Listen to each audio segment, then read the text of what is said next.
Hello दर्शकों, आप सब लोग कैसे हैं। मैं यही ध्यान और भावना करता हूं कि आप सब लोग कुशल मंगल से होंगे, प्रसन्नचित्त होंगे, खुश होंगे, मग्न होंगे, चुस्त होंगे, सुस्त होंगे, दुरुस्त होंगे।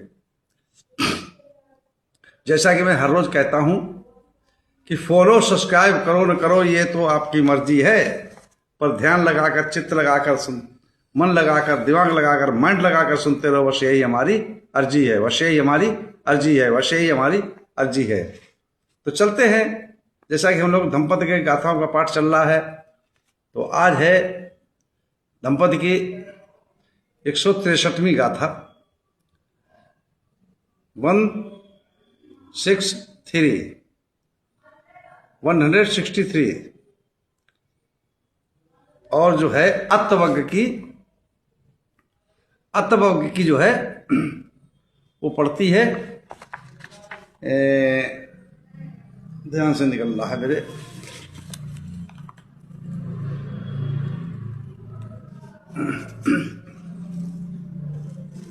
अत्तवग्ग की पढ़ती है 7वीं।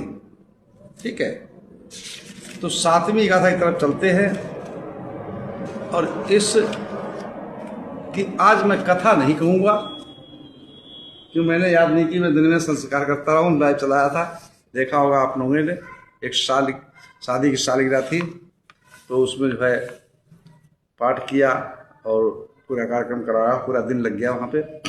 इस वजह से जो है मैंने याद नहीं कर पाया। तो सीधा सीधा हम लोग गाथा पे चलते हैं। जैसा कि तथागत सम्यक बुद्ध ने शुक्रानि असाधूनि अत्तनो अहितानि च यं चेतं च साधुं च तं वे परम दुःखरं। अब इसका ये गाथा तथागत सम्यक बुद्ध ने जो है भिक्षु संघ को समझाने के लिए कही। इसका अर्थ क्या होता है, आप लोग जरा ध्यान लगाकर सुने।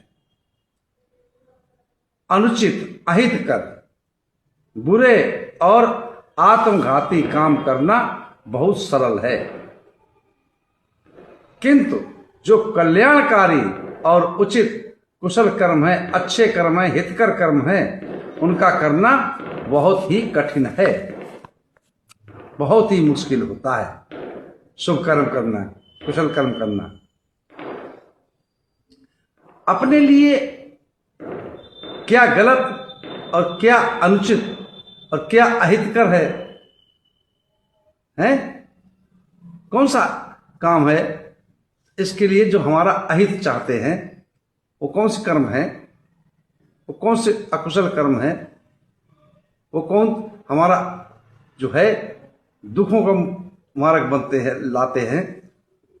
जैसे काम है, क्रोध है, ईर्ष्या है, अहंकार है। इंद्रियां सुखों की लालसा तो करती हैं, पर मन में और इंद्रियों पर काबू करना बड़ा ही मुश्किल होता है, बड़ा ही मुश्किल होता है। ये अपने लिए बुरे हैं, लेकिन इनका करना बहुत आसान लगता है। बुरे कर्मों करना, जैसे चोरी करता है व्यक्ति, तो मतलब अरे कुछ करना नहीं पड़े, कोई मेहनत नहीं पड़ी, चोरी कर ली है, किसी की बेईमानी कर ली है, किसी की धन लूट लिया। तो ये ऐसे अकुशल कार्य जो हैं करना बहुत सरल लगते हैं, लेकिन जो है और कुशल कार्य जो है, जो शुभ कार्य हैं, जो आपको सुख पहुंचाने वाले हैं, वो कार्य आपको बहुत कठिन लगते हैं, है ना। बहुत करना मुश्किल है उनको, उन कार्यों को। कल्याण का मार्ग कठिन होता है। माना कि दूसरा हमारा भला नहीं चाहते हैं, लेकिन व्यक्ति, हर मनुष्य, हर प्राणी अपना मालिक स्वयं होता है? और खुद का मालिक होते हुए भी हम फिर भी दुष्कर्मों पड़े रहे, दुराचारों पड़े रहे, बेईमानी पड़े रहे, लालच में पड़े रहें, लोभ में पड़े रहें, मोह में पड़े रहें, ईर्ष्या में पड़े रहें, द्वेष में पड़े रहें, तो क्या है, इन पे हम कंट्रोल नहीं करते, इनको हम रोकते नहीं अपने मन को, कि ये काम सरल लगता है।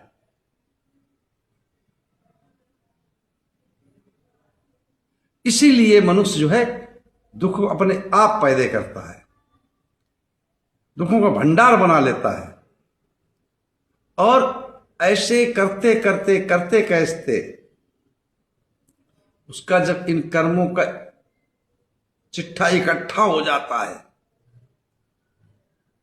तो दुख ही दुख मिलते हैं।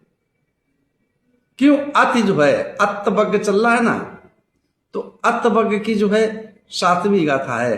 तो अत्त माने अति, जब अति हो जाती है, सीमा से पार नांग जाता है, तो फिर निकलना मुश्किल हो जाता है। इतने दुखों के कारण आपने इकट्ठे कर लिए, दुखों के कर्म करके करते करते करते करते उनके संस्कार इतने इकट्ठे कर लिए, फिर उनसे निकलना बड़ा ही मुश्किल हो जाता है। तथागत कहते हैं स्वार्थी भी होना जरूरी है। सारे दिन बहुमुखी होकर के, बहुमुखी मतलब दूसरों की तरफ देखना, दूसरे सुख देखना, दूसरे की कमाई देखना, ये तो आपने देख लिया, लेकिन आपने अंतर्मुखी होकर के स्वदृष्टि से स्वयं दर्शन करके आपने क्या देखा और क्या समझा? कभी इस बात पर गौर किया? हम दुनिया में भटकते हैं, दुनिया की खोज करना चाहते हैं, दुनिया की जानकारी लेना चाहते हैं, दुनिया का धन इकट्ठा करना चाहते हैं, दुनिया में सबसे बड़ा सम्मान हम पाना चाहते हैं, लेकिन उसके कर्म कैसे होने चाहिए? तथागत सम्यक बुद्ध के मनसा वाचा कर्मणा, जैसे मन में विचार रखते थे वैसे वाणी से बोलते थे, वैसे शरीर से कर्म करते थे। इसलिए आज विश्व गुरु के नाम से जाने जाते हैं, शाक्य मुनि के नाम से जाने जाते हैं, लोक गुरु कहे जाते हैं, महामानव कहे जाते हैं, शास्त्रा कहे जाते हैं, तथागत कहे जाते हैं। क्यों? कि उन्होंने जो अपने मन के विकार थे, दुष्कर्मों के, राग, द्वेष, मोह, लोभ, लालच, ईर्षा, खिंचाव, तनाव, बेचैनी, विचकिंचा, इनको बिल्कुल खत्म कर दिया था, नष्ट कर दिया था, मार दिया था। यही भगवान बुद्ध के पास 10 बल थे। और जब ये बल जो 10 बल जो प्राप्त कर लेता है, इन चीजों को मार देता है, वो हर किसी के चित्त की बात को समझ सकता है, मन की बात को समझ सकता है। दूरदृष्टि, अंदाजा लगाइए, आपके जब कान से बहरे होंगे तो चाहे भी भैया कोई भी मशीन लगा लो, कोई फायदा नहीं होने वाला। आप आंखों से अंधे होंगे तो आप क्या देख सकोगे? हैं? ये टेक्नोलॉजी जो तथागत सम्यक संबुद्ध ने शोध किया था, जिस चीज का, विष का, कि विष से मुक्ति कैसे मिल सकती है, जहर से मुक्ति कैसे मिल सकती है, दुखों से मुक्ति कैसे मिल सकती है, दुखों से छुटकारा कैसे मिल सकता है, विपत्ति आपत्ति छुटकारा कैसे मिल सकता है, वो स्वयं के दर्शन से ही मिल सकता है। तो हमें कम से कम शाम सुबह 10 मिनट टाइम निकाल के अपने सोते समय और सोने से पहले उठने से पहले 10 मिनट बैठ के सोचें कि पंचशील तो दुनिया चिल्लाती है, लेकिन पंचशील को धारण कौन करता है? बात यहां पे आती है, बात यहां पे आती है, बात यहां पे आती है। कि हमसे कोई सील, ऐसा तो नहीं है पूरे दिन में कौन सा सील टूटा। सुबह उठकर पर ध्यान करें कि हमसे कल कौन सा सील टूट गया, आज हम टूटने नहीं देंगे, इस पे कंट्रोल करेंगे, इसको रोकेंगे, इसको दमन करेंगे। अंतर्मुखी होकर जब देख सकते हो तो इस शरीर के अंदर चारों महाभूतों से पूरा संसार बना है और चार महाभूत से आपका शरीर बना है।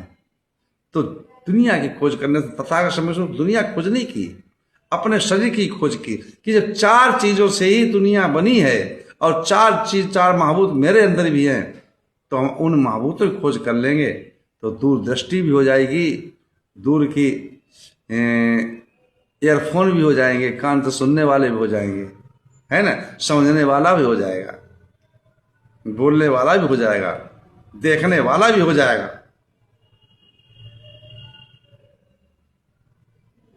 इसी शरीर के अंदर सारा कुछ खोजा, कहीं बाहर खोजने नहीं गए।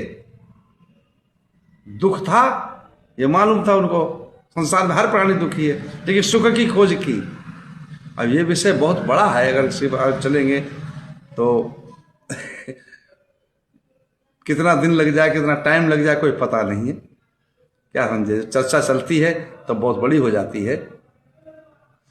तो इस गाथा का अर्थ ये था। इसी के साथ मैं अपनी वाणी विराम देता हूँ। आप सब लोगों को मंगल हो, कल्याण हो, सुखी जीवन हो, निरोगी काया हो, दुख दूर हो जाए, सुख से वास करो, हमेशा प्रसन्न रहो। आप सब लोगों को मंगल हो, मंगल हो, मंगल हो।